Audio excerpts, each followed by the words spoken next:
여자가 내 곁을 지나가자 들꽃 향기가 은은하게 밀려왔다. 여자가 사용하는 향수의 향기가 무슨 환각작용이라도 일으킨 걸까? 나는 문득 저 여자가 나의 맥가이버 칼을 주워 가지고 있을지 모른다는 상상에 다시 사로잡히고 있었다. 이 시간에 이곳 식당을 찾은 걸 보면 여자도 틀림없이 백혜령 어딘가를 밟았을 거라는 확신 말이다.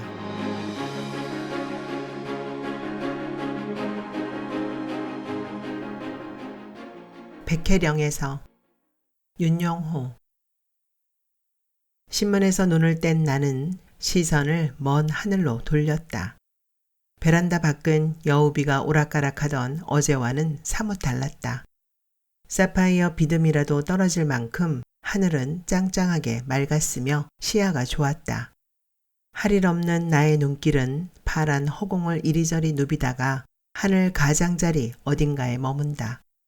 호련 어디선가 비행기 한 대가 나타나더니 하늘 따먹기를 하듯 꼬리로 하얀 선을 그으며 창공을 가로지르고 있다. 주위를 휘 둘러보니 집은 이미 텅 비어 있다. 정적이 감도는 실내를 일별하던 나의 눈길은 이윽고 탁자 위에 놓인 연암은 장의 푸른 지폐에 가 멎는다. 그 지폐는 아내가 나의 산행 자금으로 떨어뜨리고 간 돈임에 틀림없다. 신선한 야채 같은 10,000원짜리 지폐를 보는 순간 나는 그만 눈물이 핑 돌았다. 시답지 않은 생각에 열중한 나머지 나는 아내가 출근하는 줄도 모르지 않았던가. 그런데도 아내는 저처럼 나를 자상하게 챙기다니. 당분간 날씨가 좋을 거라는 일기예보에 아내는 또 내가 산에 가고 싶어 할 거라고 생각했던 모양이다.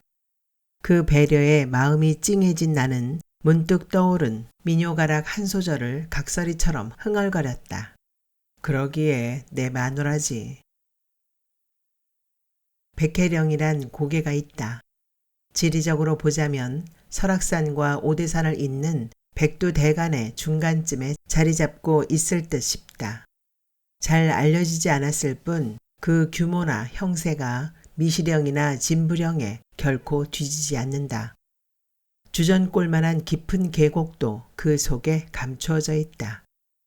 재밌는 것은 백혜령이란 이름이 생기게 된 유래라 하겠다.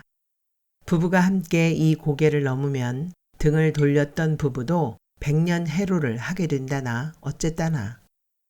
보기와는 달리 고갯길이 하도 높고 험해서 함께 넘는 동안 죽을 고생을 하다 보면 서로를 의지하지 않을 수 없게 되어 다시 정이 돋아온 부부 사이가 된다는 이야기였다. 내가 이번 산행지를 이 백혜령으로 택한 것은 아마 이런 유래가 은근히 마음을 끌었던 때문이지 싶었다. 비록 나 혼자만의 산행이지만 말이다. 식사를 주문하고 나서 배낭을 뒤지던 나는 난감해졌다. 혹시나 하고 호주머니까지 샅샅이 훑어보았지만 허사였다. 칼은 나오지 않았다. 백혜령 계곡의 바위 위에 그대로 두고 왔음이 틀림없었다. 칼이 없어진 것을 알자 식사가 나오기 전에 껍질이 불그스름한 더덕 한 뿌리를 맛보려고 했던 나는 적잖이 당황했다. 손때가 묻은 맥가이버 칼이었는데 배를 깎아먹고 나서 챙기지 않은 모양이었다. 꺼낸 더덕을 엉거주춤 쥐고 있다가 도로 집어넣으려고 하자 마침 밥상을 내오던 식당 주인 아주머니가 눈치 빠르게 말했다. 꽤 큰 놈을 캤네. 왜 칼이 없어 그러우? 내가 칼 갖다 드릴까? 호들갑스러운 여주인의 목소리에 나는 괜히 무안했다. 그 바람에 맞은편 식탁에 앉아있던 여자가 또 고개를 들 것 같아서였다. 내가 식당으로 들어설 때도 여주인은 배낭을 짊어진 나를 보며 혼자서 산에 다녀오시는 모양이네 하고 마치 단골 손님을 맞는 것처럼 떠벌리지 않았던가. 식당 안에 손님이라고는 신문을 보며 밥을 먹는 저 여자뿐이었기에 여주인의 음성은 더욱 크게 들렸다. 그때 여자가 고개를 들었고 그래서 나와는 이미 시선이 한번 마주쳤던 터였다. 몇 살쯤 되었을까? 얼굴에 화장기가 거의 없는 여자는 유난히 새까맣고 윤기가 흐르는 생머리를 늘어뜨리고 있었다. 우습게도 그런 여자를 보는 순간 나는 그녀가 몇 살을 먹었던 간에 독신일 거라는 확신을 가졌다. 마치 화장을 하지 않은 해맑은 얼굴과 윤기 흐르는 생머리가 독신주의자의 상징이기나 한 것처럼 말이다. 아니나 다를까 여자는 이번에도 신문에서 눈길을 떼어 나를 쳐다보았다. 여자가 앉은 식탁 위에는 큰 플라스틱 고리가 달린 열쇠가 놓여 있었다. 나는 그것이 길 건너 식당과는 대각선으로 보이는 모텔 열쇠임을 알아차렸다. 재차 여자와 시선이 마주치자 나는 왠지 겸연쩍었다. 여자가 그런 나를 보며 설핏 웃었던가. 여자의 웃음은 마치 보살상 얼굴에 감도는 희미한 미소처럼 느껴졌다. 더덕은 생으로 먹는 게 몸에는 제일 좋다며 여주인은 과도와 함께 고추장까지 내왔다. 붉은 놈이 원래 더 약이 되는 법이라요. 밥 뜨기 전에 한 입 씹어봐요. 씁쓸하고도 싸한 맛이 식욕을 돋워줄 테니께. 여주인은 또 새삼 큰 놈을 캤다는 말을 덧붙였다.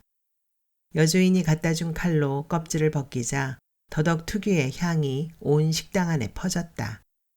신선한 산소를 깨소금과 함께 버무려서 식물의 뿌리에 오래도록 저장하면 나중에 이런 향으로 배어나올까. 강한 더덕 향내는 감기 환자의 코에 박하향을 갖다 댄 것처럼 머리까지 맑게 해주어 나는 일순 칼질마저 멈추었다. 언제 맡아도 좋은 향기였다. 밥그릇을 비우고 수저를 내려놓던 여자 또한 코를 킁킁거렸다. 잠깐 그렇게 향기를 맡고 있던 여자는 신문을 원래대로 접어놓더니 여주인에게 말했다. 커피를 마시고 싶은데요. 그러자 여주인은 달을 가리키는 고승처럼 손을 들어 모텔 카페를 가리켰다. 코딱지만한 동네에서 우린 서로 남의 손님을 빼앗지 않기로 했는기라요. 선문답 같은 여주인의 응수에 여자는 잠시 동안 눈동자를 키웠다. 조금 뜸을 들여서야 카페에서는 식사를 팔지 않기로 식당에서는 커피를 내놓지 않기로 한 뜻임을 알아차린 여자는 아 그러세요 하는 표정으로 염화시중에 미소를 지으며 일어섰다. 계산을 하고 있는 여자의 아래 위를 훔쳐보니 뜻밖에도 차림이 나와 별반 다르지 않았다. 색깔은 달랐지만 우린 똑같이 쉘러 바지에 체크무늬 남방 그리고 고어텍스 등산화를 신고 있었던 것이다. 함께 걸어가기라도 했더라면 사람들은 우리를 등산 온 부부나 연인으로 여기기가 십상일 것 같았다. 배낭만은 보이지 않았다. 저 모텔에 두고 나왔나? 배낭의 불소지가 우리를 남남으로 갈라앉게 만든 것처럼 나는 여자가 배낭을 메지 않은 것이 왠지 서운하게 느껴졌다. 여자의 손에는 까만 지갑과 열쇠가 들려있을 뿐이었다. 여자가 내 곁을 지나가자 들꽃 향기가 은은하게 밀려왔다. 좋은 향수라고 여겨졌다. 여자가 사용하는 향수의 향기가 무슨 환각작용이라도 일으킨 걸까? 나는 문득 저 여자가 나의 맥가이버 칼을 주워 가지고 있을지 모른다는 상상에 다시 사로잡히고 있었다. 짐작이라고는 하지만 적어도 한 가지 사실만은 분명할 거라고 나는 자신했다. 이 시간에 이곳 식당을 찾은 걸 보면 여자도 틀림없이 백혜령 어딘가를 밟았을 거라는 확신 말이다. 그렇다면 바위 위에 남겨진 주인 없는 칼을 여자가 발견했을 수도 있지 않았을까 싶었다. 내가 거쳐간 계곡을 여자도 우연히 지나쳐갈 개연성이 전혀 없다고는 할 수 없었으므로 꿈자리가 좋아 복권 한 장을 샀을 때처럼 나는 자꾸만 이런 희박한 확률에 마음이 기울어지고 있었다. 잘 꾸며놓은 다락방같이 카페는 아담하고도 전망이 좋았다. 카페는 모텔 5층에 자리하고 있었다. 어둠이 짙어가고 있었으므로 백혜령 능선에는 빛바랜 붉은 비단이 드리워진 듯 늦은 황혼이 너울거렸다. 카페로 들어서던 나는 그 숨이 넘어가는 황혼을 배경으로 유리창에 비친 내 모습을 보고 자신이 오랫동안 꼭 누군가를 찾아 헤매던 나그네처럼 여겨졌다. 그리고 오늘 밤 그 나그네는 산골의 이런 다락방에까지 이르렀음을 깨닫게 된다. 마치 어떤 이야기 속의 주인공처럼. 이제 나그네는 눈에 익으면서도 낯선 한 여자를 앞에 두고 있다. 내가 여자의 맞은편에 서자 그녀는 고개를 치켰다. 카페에는 손님이 여자와 나뿐이었다.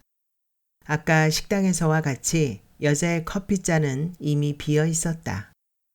나는 빈잔을 채우는 커피 따르는 소리를 내며 여자 정면의 자리를 다짜고짜로 점령했다.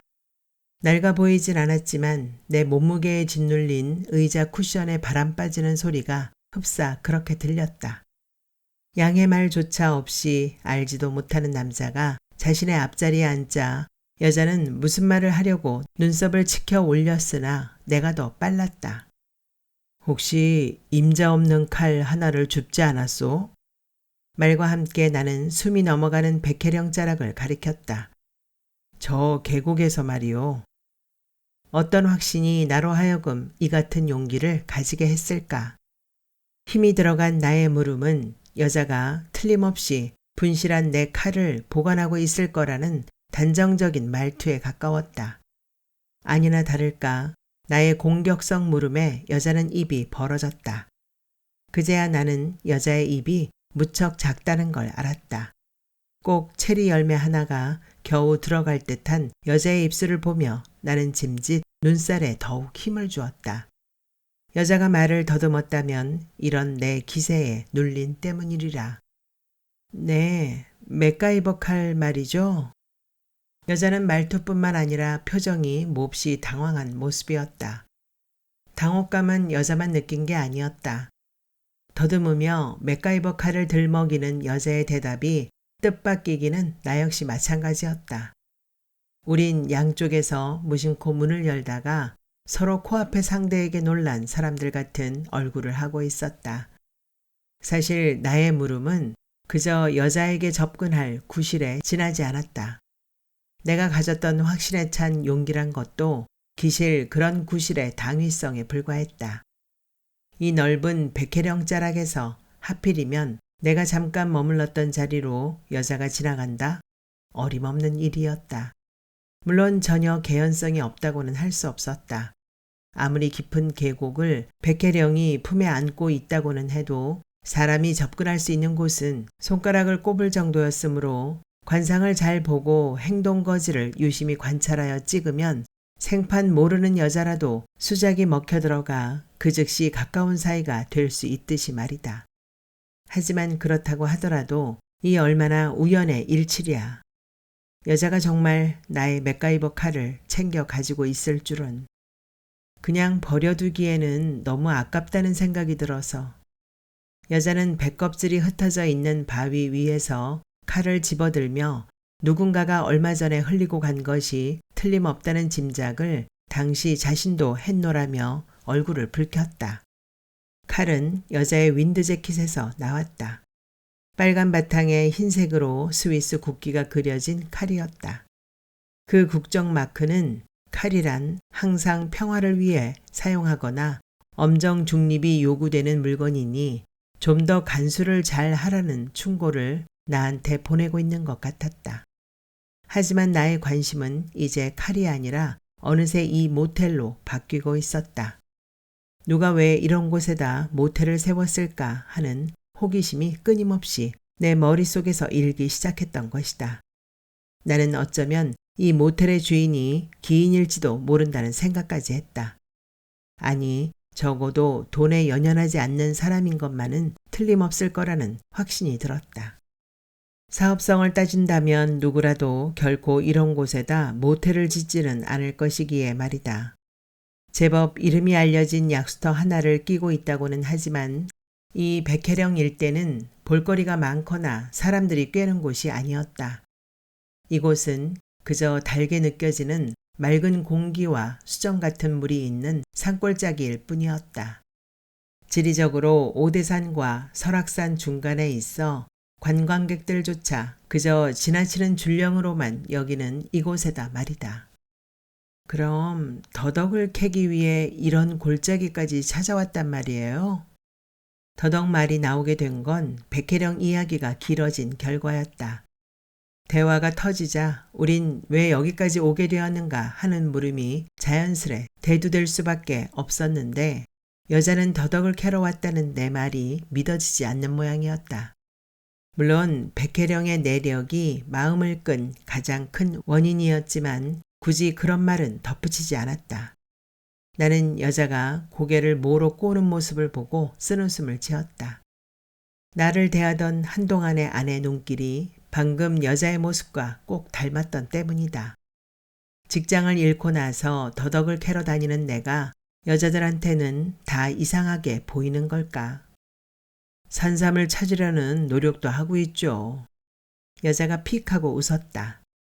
제대로 여물지 못한 체리처럼 입꼬리가 말려 올라간 여자의 웃음에서 나는 또 한 번 아내의 표정을 더듬어 보고 있었다. 산을 다녀올 때마다 마치 전리품처럼 배낭에서 더덕을 꺼내놓는 나를 보며 아내는 짐짓 입을 비죽거릴 때도 있었다. 아예 더덕 장사를 하시지 않고 언제부터인가 하루 이틀씩 집을 비우면서까지 지방의 먼 깊은 산을 훑고 다니는 내가 고깝게 보였던지 아내는 이따금 딴죽을 걸곤 했다. 실직한 뒤 심신이 지쳐 쇠약해져 있던 나를 맨 처음 산으로 내몬 건 오히려 아내였다. 저 같은 경우는 산을 타게 된 동기가 건강 때문이었습니다. 더덕 캐기는 날씨가 더워지자 생각해낸 하나의 방편에 불과하죠. 마치 겨울날 눈 위에 토끼 발자국을 쫓다 보면 추위와 피로를 잊고 산행을 할 수 있듯이 말입니다. 그랬다. 사람들은 여름산을 타기가 더 힘들다고 했다. 혹독한 겨울바람 속의 산행일지라도 눈으로 흘러드는 땀과 개처럼 혀를 빼물게 하는 더위에 비하면 오히려 삽상한 맛이 있다는 게 산을 오르는 이들의 일반적인 견해였다. 더덕캐기는 그런 고통을 잊기 위해 생각해낸 한 가지 꾀의 다름 아니었다. 더덕을 찾아 산을 헤매다 보면 등산을 하는 만큼 운동량도 충분할 뿐만 아니라 부수적인 소득도 생기니까요. 자연산 더덕이 얼마나 몸에 좋은지 아십니까? 대답을 기대하지 않았지만 나는 여자의 입을 쳐다보고 있었다. 몸을 사린 조그만 조개처럼 여자의 입은 견고했다. 생각보다 여자는 말이 없는 편이었다. 여자의 얼굴 뒤로는 이제 붉은 빛이 거의 사라지고 초생딸이 휘어진 면도날처럼 사너리에 걸려 있었다. 나는 저 면도날로 여자의 입술을 살짝 그어보고 싶은 충동을 느꼈다. 어떠한 팩보다 좋은 게 더덕즙입니다. 아내는 내가 캐온 더덕을 갈아 밤이면 마사지를 했다. 더덕즙이 미백 효과가 탁월하다는 나의 말에 귀가 솔깃해졌기 때문이다. 더덕의 뽀얀 진이 표백작용을 할 거라는 생각은 순전히 나의 짐작에 불과했지만 언제부터인가 나는 내 스스로가 그 추측의 신봉자가 되고 말았다. 이 즈음에 내가 아내를 기쁘게 해줄 수 있는 일이 달리 있을 것 같지 않기 때문에도 더욱 그럴 수밖에 없었다. 정말이지 내가 캐온 자연산 더덕이 효염을 가져와 아내의 검고 거친 피부가 밭꽃처럼 하얘진다면 얼마나 좋을까. 어쨌든 아내는 열심히 더덕을 갈아 얼굴에 붙였다. 상당히 합리적이고 논리적인 사고를 가진 아내가 검증이 안 된 나의 주장을 쫓아 내가 캐온 더덕이 동날 때까지 더덕즙 마사지를 하곤 했는데 이런 전만을 놓고 봐도 아내의 깨끗한 백색 피부에 대한 동경이 얼마만한지는 추측이 되고도 남았다. 정말 그래요? 여자가 갑자기 흥미를 보이며 나를 쳐다보았다. 내가 보기에 여자의 얼굴은 희고 깨끗했다. 뺨이 뽀얀 우윳빛이었지만 그래도 더덕에 관심을 보이고 있었다. 요술을 부리지 않는 한 오이 같은 바탕을 하루아침에 매끈한 무처럼 바꿀 수야 없겠지만 꾸준히 하면 분명 효과를 직접 느낄 수 있습니다. 이 대답 또한 확실한 보증이 있는 건 아니었다. 아내는 처녀 적부터 피부가 좋지 않았다. 아내와 나는 각 은행 대항 테니스 대회에서 적수로 만나 알게 되었는데 아내를 처음 본 순간 나는 상당히 강적을 만났다는 생각이 저절로 들었었다. 뜨거운 태양 아래에서의 혹독한 연습이 아내의 얼굴을 저처럼 만든 건 아닐까 싶어서였다. 결혼 뒤 아내의 얼굴이 좀 더 검어진 건 아마 습관성 유산 때문인 것 같았다. 그 결과로 우리 부부는 여태 아이를 갖지 못하고 있었다.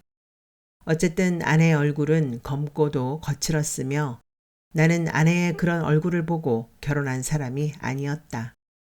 뚝배기보다 장맛이라는 말이 있듯 아내는 똑똑했으며 자신의 자리를 능히 지켜낼 수 있었고 그래서 실속에 있는 정년 때까지도 맞벌이가 가능한 점을 나는 더 높이 샀던 터였다.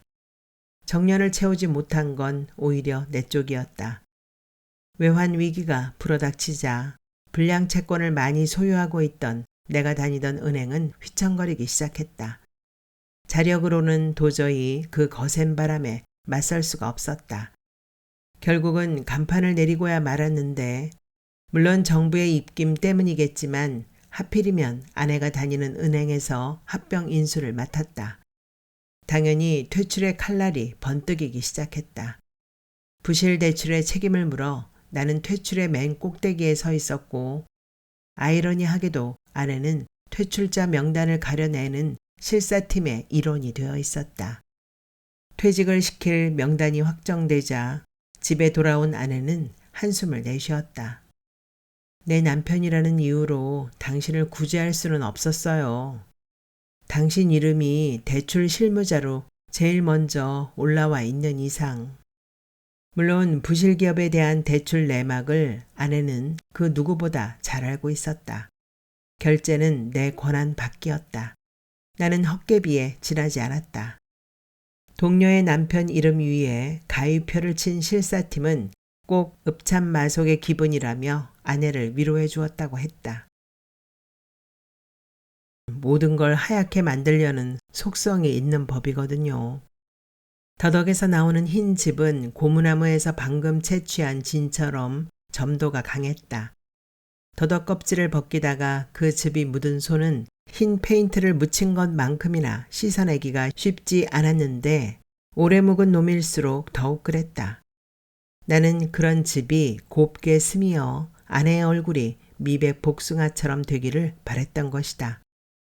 문제는 이런 골짜기까지도 사람의 발자국이 닿지 않은 데가 거의 없다는 겁니다. 이미 남이 다녀간 자리를 훑게 되면 결국 이삭을 줍는 꼴밖에 되지 않는 셈이죠. 이즈음 나는 갈수록 더덕 캐기의 어려움을 느끼고 있었다. 아내의 피부 미화가 효과를 보기 위해서는 되도록 묵은 놈이 좋을 텐데 큰 더덕 찾기가 점점 힘들어졌던 때문이다. 내가 이런 백혜령 골짜기까지 들어온 까닭도 그런 이유 중에 하나였다. 더덕을 캐는 사람들이 왜 그처럼 많은 거죠? 여자가 알 수 없다는 표정을 지었다. 나 같은 실업자가 많기 때문이죠. 내 대답에 밝은 햇빛 아래 드러난 더덕꽃처럼 여자가 얼굴을 살짝 찌푸렸다. 경제 불황으로 인한 실업자들이 약초 강좌나 돈이 되는 식물 교실에 몰린다는 사실을 그제야 여자도 깨달았기 때문일까. 어쨌든 찌푸린 얼굴마저 매력적인 그녀를 보며 나는 몸을 일으켜 세웠다. 의아해하는 여자를 향해 그대로 앉아있으라는 손짓을 해보인 나는 카운터로 다가갔다. 카운터에는 꽁지머리를 한 사내가 CD를 고르고 있었는데 나는 그의 꽁지머리 뒤쪽 선반을 가리켰다. 저 더덕주를 살 수 있을까요? 선반엔 산딸기를 비롯한 머루, 다래, 오미자 등의 열매와 황기, 칡 따위의 뿌리, 그리고 오갈피, 마가목 같은 나무 껍질로 담근 술병이 빼곡이 들어차 있었다. 그 중에서도 더덕은 크기에 따라 여러 병이 눈에 띄었다. 내가 가리킨 것은 제법 굵은 더덕이 들어있는 병이었다. 담근 지 3년 된 놈을 고르셨군요. 꽁지머리의 사내가 눈웃음을 쳤다. 조명 탓인지 사내의 얼굴은 모닥불에 비친 인대형같이 붉게 보였다.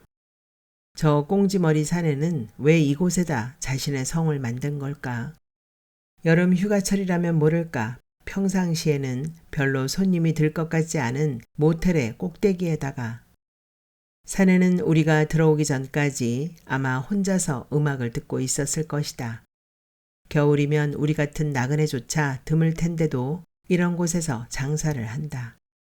나는 왠지 사내가 이 모텔의 주인 같다는 생각이 들자 돌연 그가 마치 이 백혜령 골짜기를 지키는 수호신처럼 여겨졌다.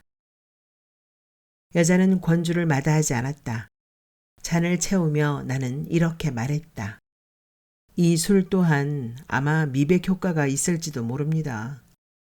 여자는 익숙한 손놀림으로 닭이 같은 내 앞에 사기잔에다 술을 채웠다. 여자와 나는 주막에서 만난 길손, 내일이면 서로 각자의 길로 훌훌 떠날 부담 없는 나그네처럼 술병을 기울였다. 몇 차례 잔이 오갔건만 여자는 끄떡없었다. 흰 얼굴은 오히려 점점 더 하얗게 바래져 투명하게 보이기까지 했다. 그러다가 자신의 얼굴에 쏠리는 나의 시선을 의식했음인지 보기보다 고래죠?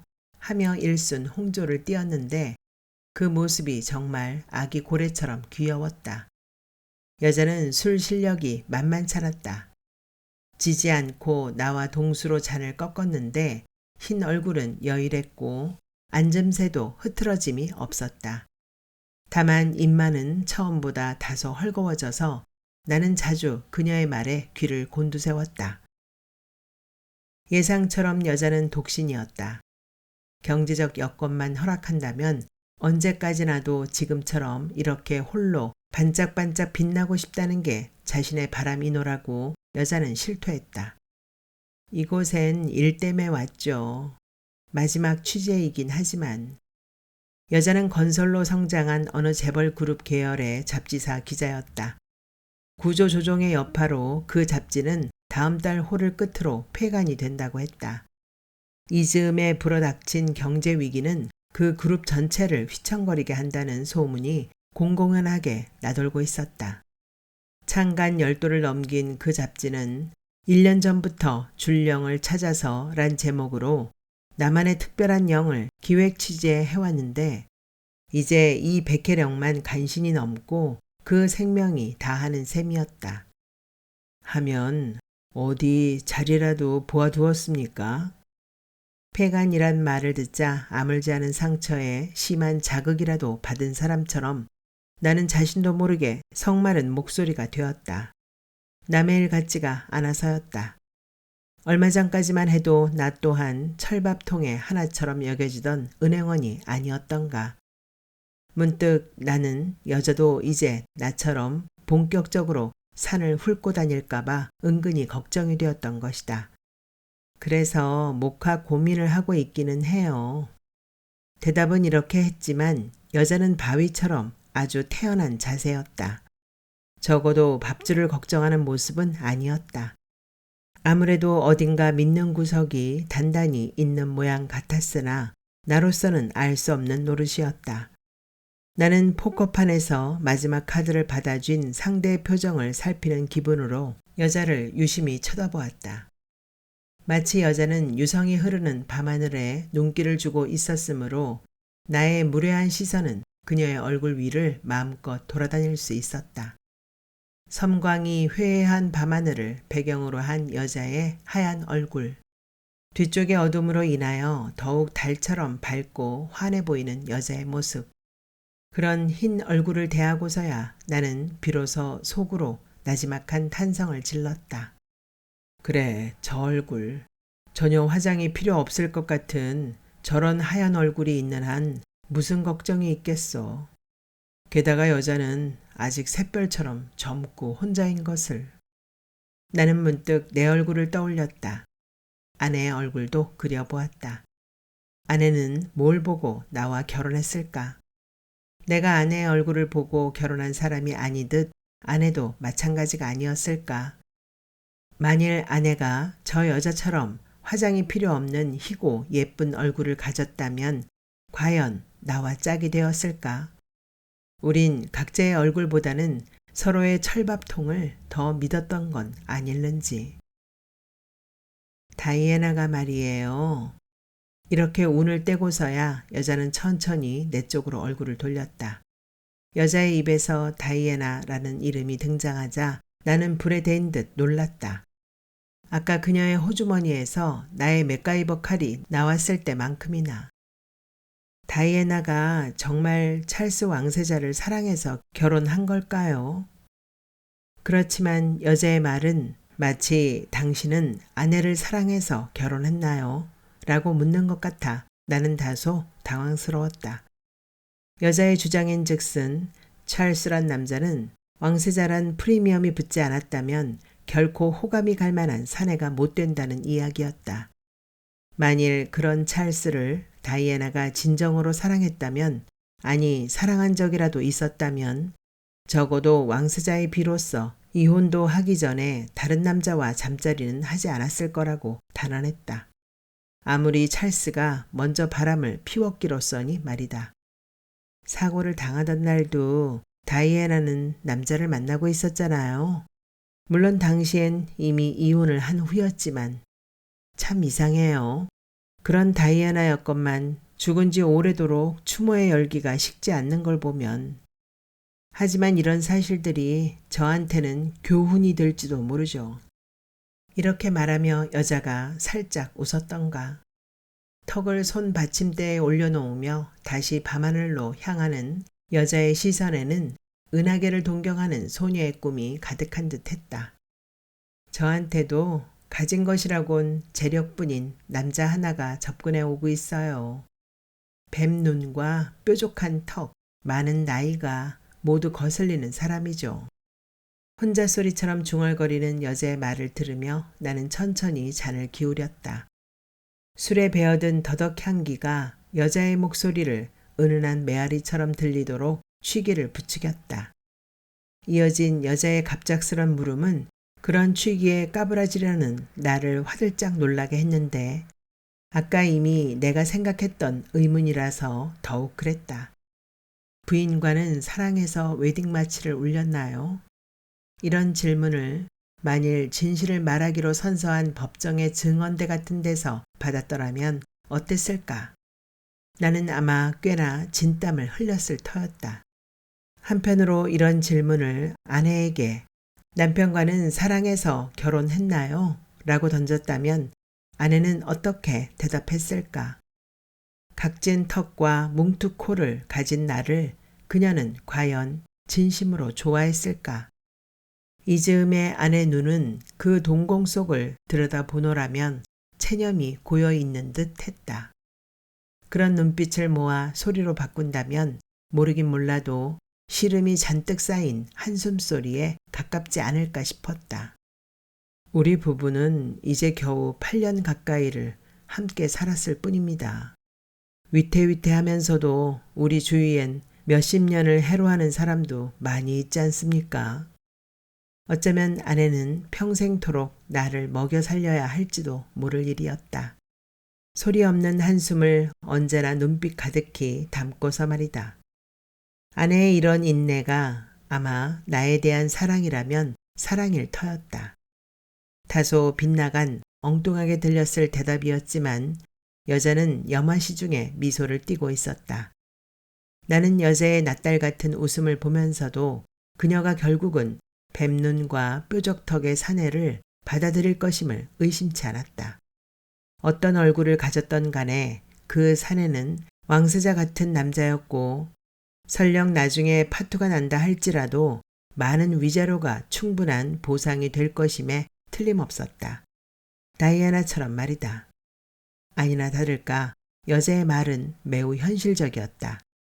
숫둥걸같이 애정의 불꽃은 이미 사그라졌는데도 체념하고 타성으로 살아가는 해로가 무슨 의미가 있을까요? 이번엔 내가 웃음을 피웠다. 아침 햇살같이 환하게. 그랬다. 겉은 분명 염화시 중의 미소 같았지만 여자는 아직 그런 미소를 짓기에는 역부족, 경험 부족, 아니 세월 부족인지도 몰랐다. 만일 그녀가 물주에게 선택될 만한 여자가 아닌 나 같은 평범한 월급쟁이를 택할 수밖에 없는 그런 여자라면, 그래서 결혼을 하고 가정을 꾸려 보았더라도 과연 저런 물음이 나왔을까? 해로란 사랑의 해로이기보다는 인내의 해로, 체념의 해로인 것을. 있는 자들은 참을성이 적죠. 그들은 다른 사랑을 얼마든지 쟁취할 능력이 있으니까요. 세월이 비켜가는 얼굴이 잘생긴 남녀들이 역시 그러할는지는 모르겠다. 여자가 또다시 살짝 웃었던가. 나는 여자의 배곡 같은 얼굴을 보며 비로소 이런 생각을 떠올렸다. 그래, 그런 사람들은 자기 자신을 누구보다 사랑하지. 자신이 넘치는 만큼 일단 마음이 내키면 못할 것도 없고. 이제 갈 길을 가야겠다는 듯이 여자가 먼저 자리에서 일어났다. 하기야 칼 하나가 맺어준 인연치고는 낯선 곳, 낯선 자리에서 무척 오랜 시간을 우린 함께 한 터였다. 앞에 놓였던 마지막 잔을 입에 털어넣다시피 한 나는 덩달아 몸을 일으켰다. 흘러내린 머리를 쓸어 넘기던 여자가 그 손을 내 앞으로 내밀었다. 여자의 손은 차갑지도 따뜻하지도 않았다. 나는 미지근한 여자의 손을 잡으며 이렇게 말했다. 나에게는 아내와 같은 사람이 필요하듯 당신한테는 그 남자가 꼭 필요할 것도 같네요. 내가 이번에 백혜령을 탄 이유는 글쎄 이해를 할는지 모르겠습니다만, 내가 말을 잇지 못하자 여자는 가벼운 목례와 함께 이내 등을 돌려버렸다. 벌써 저만치 걸어가는 여자를 바라보며 나는 혼잣말로 중얼거렸다. 아내와 평생을 함께하고 싶은 바람 때문인지도 모르죠. 멀어져가는 여자의 등에는 더덕꾸러미를 가지고 까만 얼굴의 아내에게로 달려가는 내 모습이 화면처럼 떠오르고 있었다.